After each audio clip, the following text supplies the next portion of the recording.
ketua kelas silakan berdoa, dipimpin kawannya untuk berdoa. Mari teman-teman kita berdoa mulai.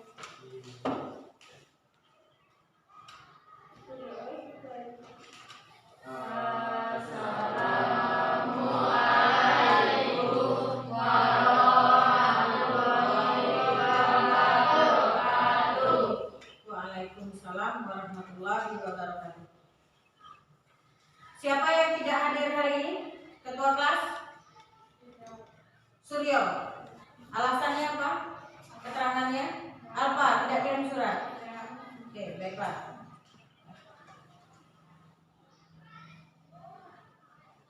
Ibu lihat semuanya sudah memakai masker, ya. Karena pada saat ini, ya, negara kita sedang mengalami pandemi, ya, COVID-19. Ibu harap setiap ke sekolah itu harus menggunakan masker, ya. Tetap jaga jarak dan rajin mencuci tangan. Siapa yang belum cuci tangan tadi? Siapa yang belum cuci tangan? Ayo. Sudah cuci tangan semua? Sudah. Oke, kita mulai ya. Perhatikan gambar yang akan kita tampilkan.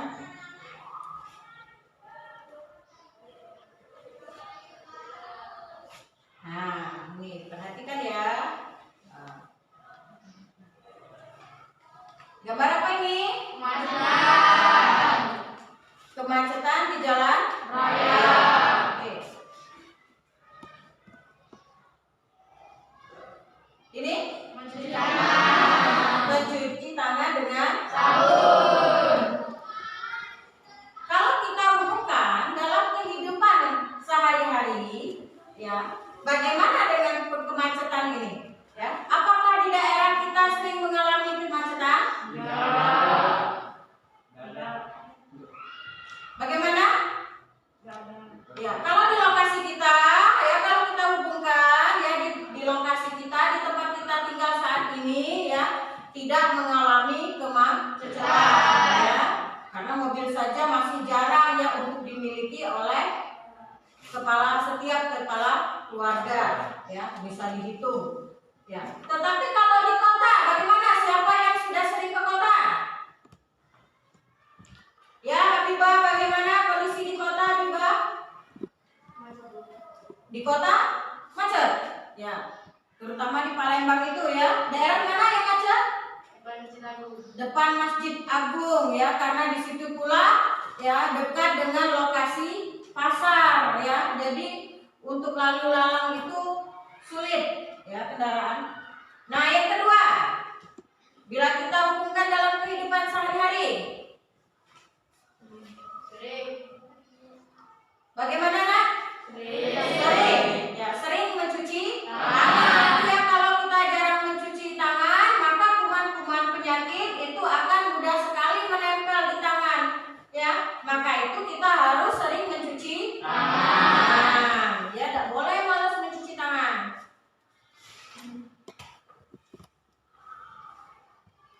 Nah, kita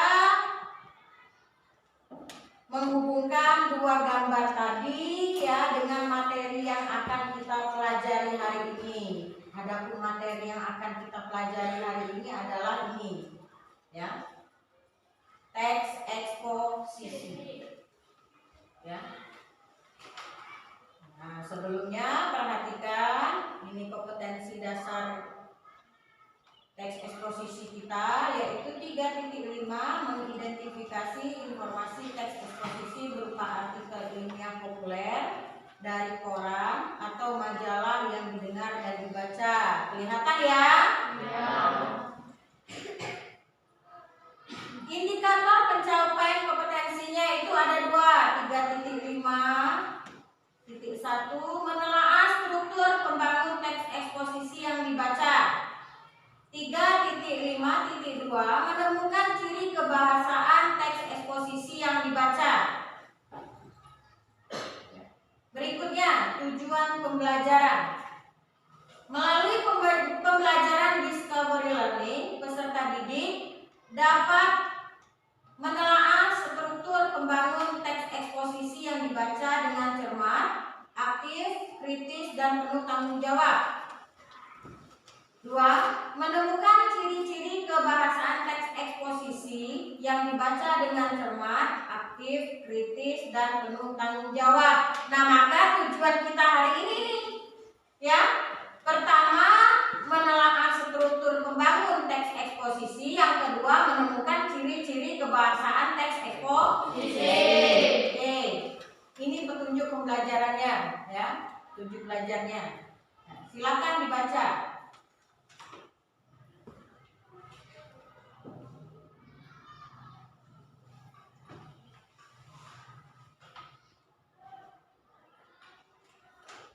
Sudah?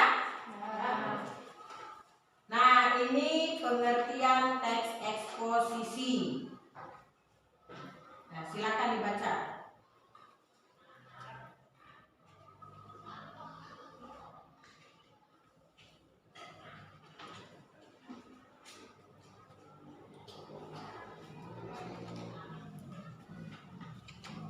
Sudah? Bisa dipahami? Sekarang ini struktur pembangun teks eksposisi. Nah, struktur pembangun teks eksposisi ini terbagi menjadi 3, ya. Pertama apa? Tesis, argumen, dan penegasan ulang. Oke, sampai di sini struktur pembangun teks eksposisi ini, apakah ada yang ingin ditanyakan? Ya, silakan Habibah. Tesis itu apa, Bu? Tesis itu apa? Ada yang bisa bantu Habibah menerangkan apa itu tesis, ya? Tesis adalah pendahuluan. Tesis itu merupakan pendahuluan. Kata Nisa, ada pendapat lain, Nak? Ya, Serina? Tesis merupakan pendapat seorang penulis.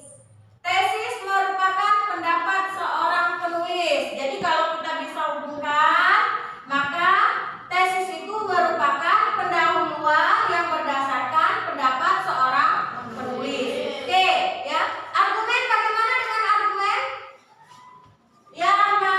Argumen adalah pendapat bukti yang merujuk pada fakta.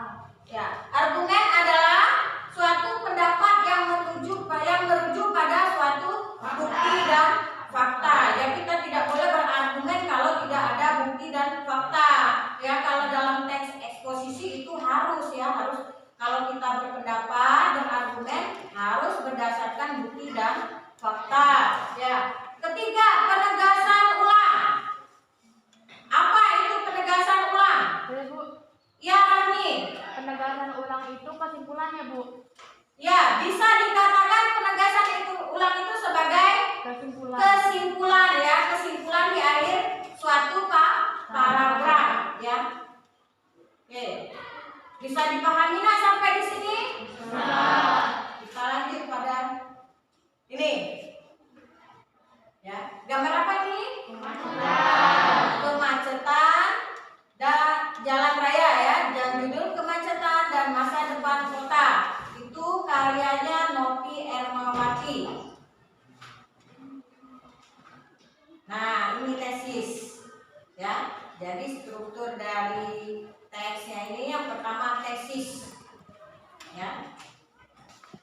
Berarti ini ada pada paragraf pertama, ya.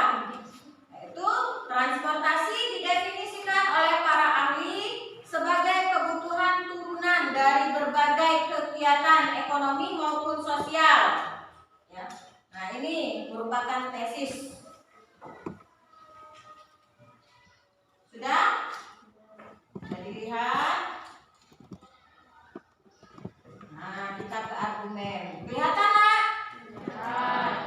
Tulisannya agak kecil-kecil, ya. Kelihatan, ya? Ada berapa paragraf di situ? Ada 3 paragraf. Nah, 3 paragraf inilah yang disebut dengan argumentasi, ya. Dan bisa dibaca, ya. Tadi Ibu sudah bagikan materi ajarnya, ya. Nah, di situ ada, ya, argumen, tetapi di sana belum dipilah-pilah. Ini sudah dipilah-pilah sebagai contoh. Nah, berikut ini penegasan ulang yang terakhir, ya. Nah, penegasan ulangnya ada pada 2 paragraf terakhir, ya. Nah, ini penegasan ulang, ya. Nanti bisa diperhatikan lagi, ya, Ya, ini contoh dari Ibu seperti ini. Ya, kamu sesuaikan nanti dengan materi ajar yang sudah Ibu bagikan tadi. Nah, ini sekarang kita masuk ke sebelum masuk ke sini Ibu mau tanya lagi, adakah yang ingin ditanyakan mengenai struktur? Kelompok 1, kelompok 2, kelompok 3, kelompok 4, bagaimana? Paham? Bisa dipahami? Oke, kita lanjut. Ciri kebahasaan teks eksposisi ini ada 3 juga. Pertama, pronomina. Ini pronomina atau kata ganti itu terbagi menjadi 2. Ya, ada pronomina persona dan ada pronomina non persona ya. Yang kedua, kata leksikal. Nah, ini berkaitan dengan nomina, verba, adjektiva dan adverbia. Yang ketiga, konjungsi. Ya. Ada pertanyaan mengenai ini ciri kebahasan teks eksposisi?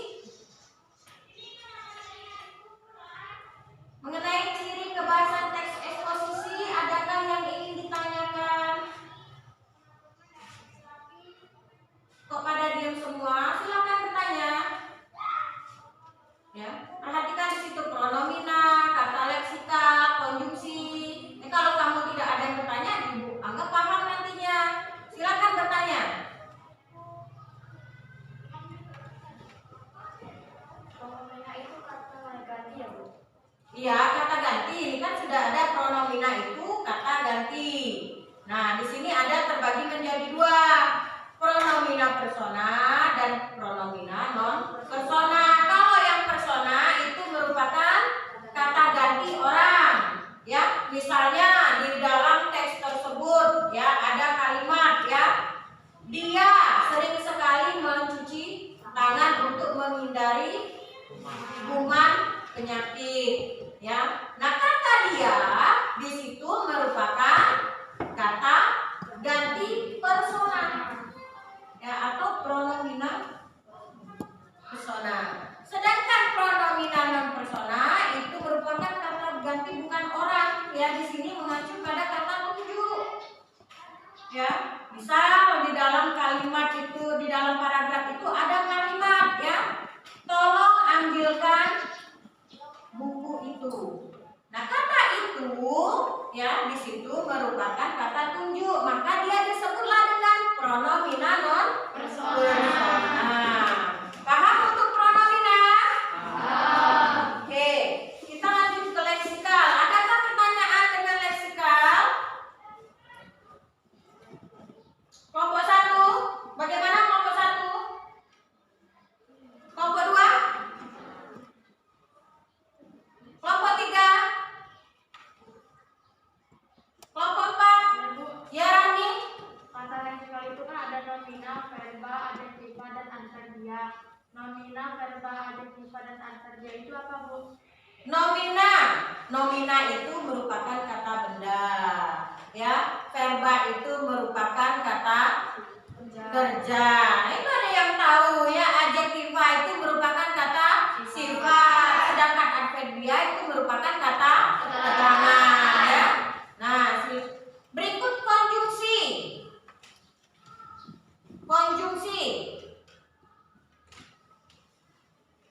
Ada yang tahu konjungsi itu apa?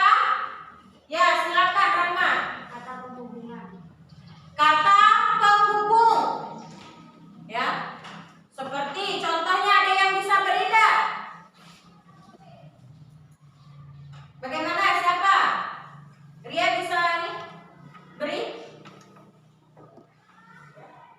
Kata penghubung bagaimana? Nah, kan berarti belum dibaca, Bu, ini materi ajarnya tadi. Ya, kata penghubung di situ bisa menggunakan kata bahwa, ya. Nah, sampai di sini ada pertanyaan? Untuk konjungsi itu dibuka lagi nanti materi ajarnya. Ya, di situ banyak sekali jenisnya. Ya.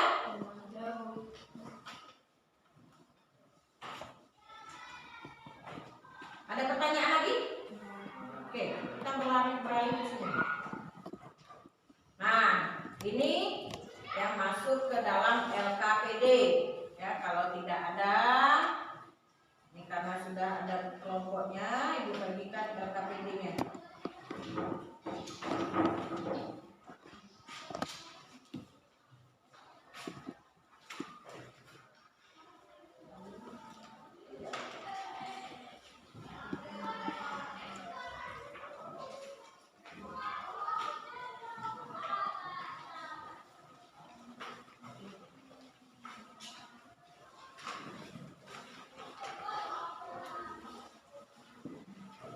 Sudah dapat semua LKPD-nya?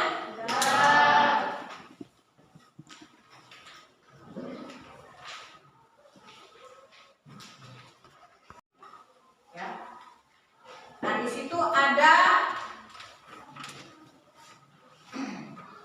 gambar, ya, gambar seperti ini, ya.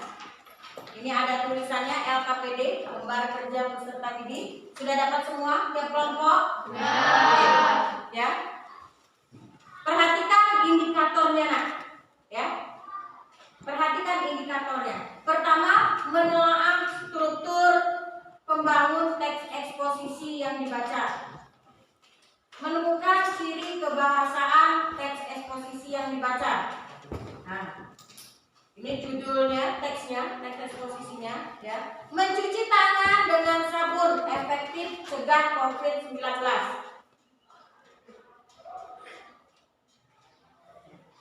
Nah, di situ ada beberapa paragraf, ya. Adapun tugas diskusinya, ya. Di lembar kedua ini ada tugas diskusi. Ya. Pertama, telaahlah struktur pembangun teks eksposisi yang berjudul mencuci tangan dengan sabun efektif cegah COVID-19. Dua, menemukan ciri kebahasaan teks eksposisi yang berjudul mencuci tangan dengan sabun efektif cegah COVID-19.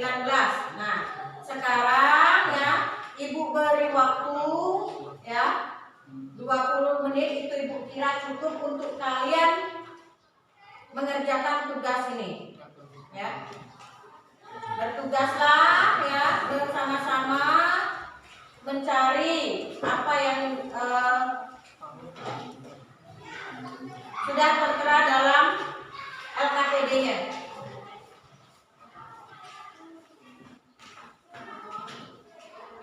Silakan dikerjakan.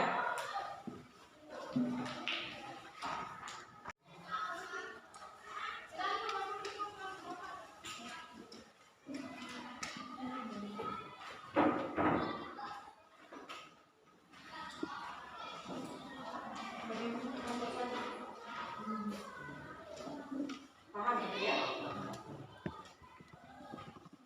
Kerjakan. Kelompok 2 bagaimana? Sudah sampai mana? Baru tesis. Ya, lanjut. Di kelompok 4 bagaimana? Sudah sampai di mana tugasnya?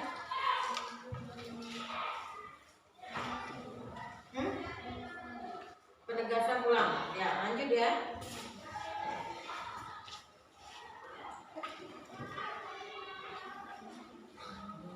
Bagaimana? Ini Mirna sudah selesai belum? Sampai di mana? Argumen. Ya, lanjut. Ya, baru struktur ya. Setelah struktur ini kerjakan ciri kebahasaannya.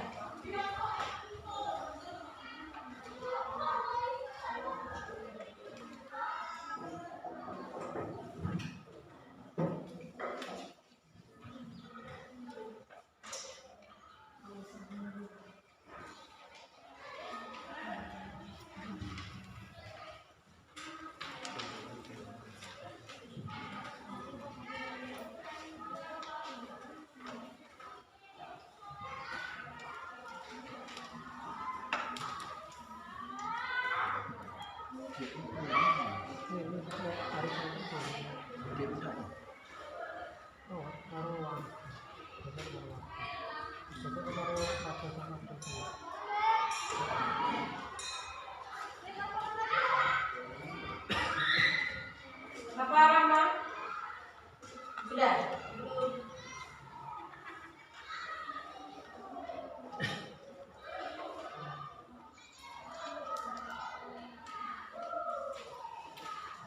Yohanes kerjasama. Kawannya dibantu Yohanes.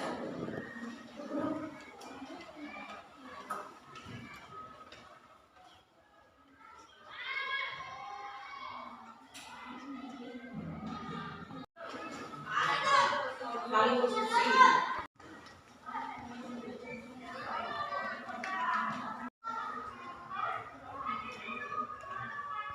Kok sekilas-sekilas.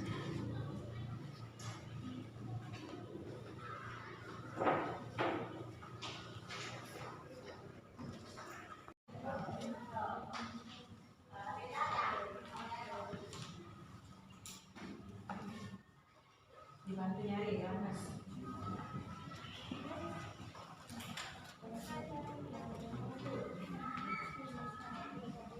Tadinya diajak kerja sama.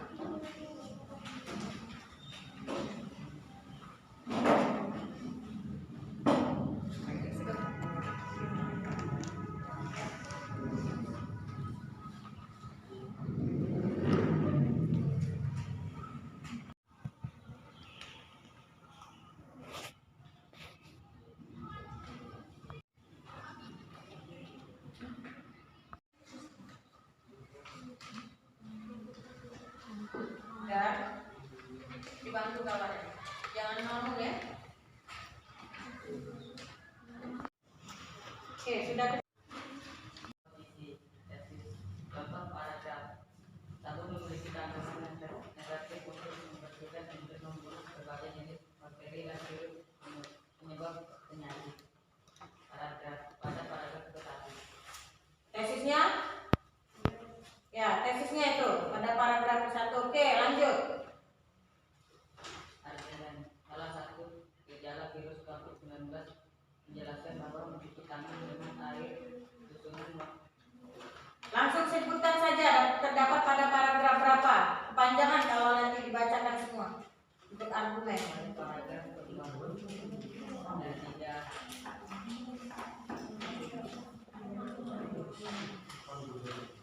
Paragraf 2, paragraf 3, paragraf 4 dan paragraf 5. Ya. Ciri kebahasaan pronomina. Contoh kalimat dalam paragraf. Tolong lanjutkan buku itu ke sini. Pronomina, pronomina ya, bukan promina. Ya, lanjut. Yaitu paragraf 6 ayat terakhir. Jadi kebahasaannya pronomina contohnya beliau menyelesaikan bahwa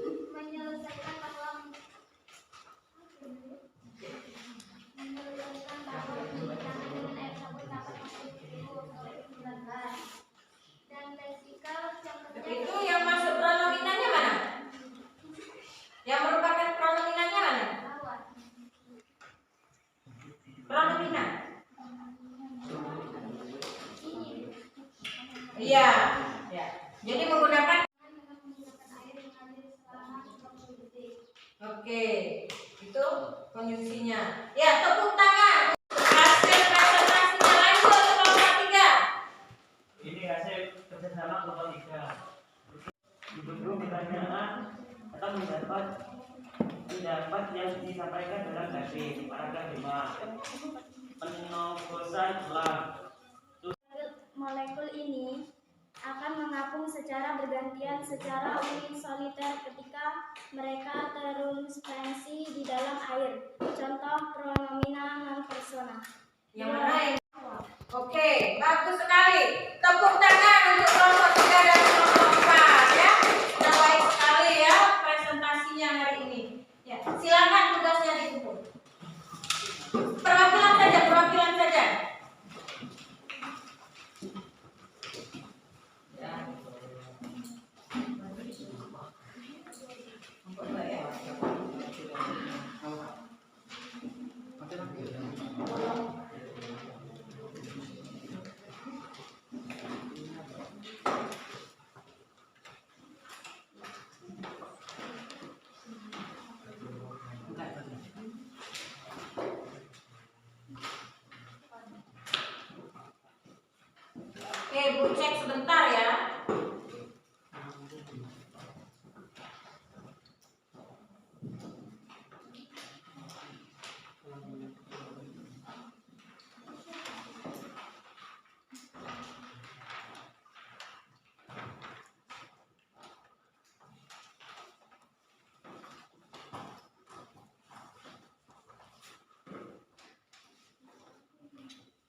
yang mendapatkan nilai sempurna ya, berarti sudah Ibu nilai sangat baik ya.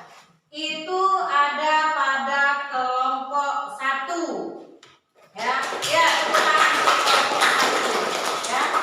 Berikutnya yang nilainya kurang ya, jangan berkecil hati ya. Ini ada pada kelompok 3. Mengapa demikian? Karena ini tadi dilihat pada yang kedua ya, yaitu ciri kebahasaan ya. Soal yang kedua itu menemukan ciri kebahasaan. Nah, di sini dia tidak pada poinnya ya, tidak memberikan contoh, tetapi malah menjelaskan apa itu pronomina ya, apa itu leksikal, dan apa itu konjungsi ya. Untuk yang tugas pertamanya betul, baik sudah ya. Tidak apa-apa ya, kelompok 3 nanti diperbaiki ya. Ya.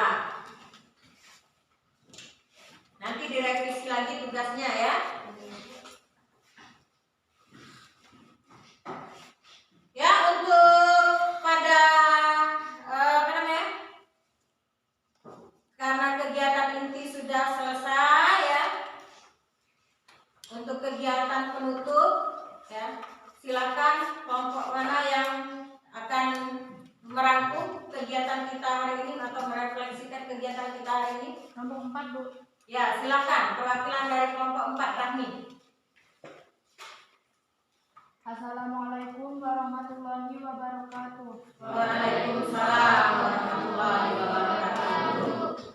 Baiklah, saya dari kelompok 4 akan mencoba merangkum kegiatan pembelajaran hari ini dari pendahuluan dan apresiasi serta masuk ke dalam kegiatan inti.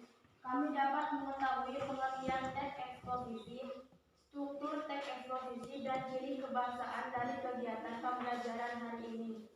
Banyak sekali pengetahuan yang kami dapatkan mengenai teks eksposisi, seperti mencuci tangan dengan sabun agar tangan kita selalu bersih dan terhindar dari kuman penyakit. Demikianlah rangkuman dan refleksi dari kelompok saya. Saya akhiri dengan wassalamualaikum warahmatullahi wabarakatuh. Waalaikumsalam warahmatullahi wabarakatuh. Ya, dengan kawannya tadi sudah menyimpulkan dan merefleksikan kegiatan kita hari ini, maka pertemuan kita hari ini ya mengenai materi teks eksposisi ya KD 5.3 ya, yaitu apa namanya, menganalisis teks eksposisi ya. Ibu cukupkan hari ini. Untuk pertemuan berikutnya kita akan ya membahas mengenai ya, masih ke teks eksposisi ya, KD 4.5, yaitu menyimpulkan isi teks eksposisi ya. Untuk pertemuan berikutnya kita akan menyimpulkan teks eksposisi. Silakan Ketua Kelas Mirna ditutup pertemuan hari ini.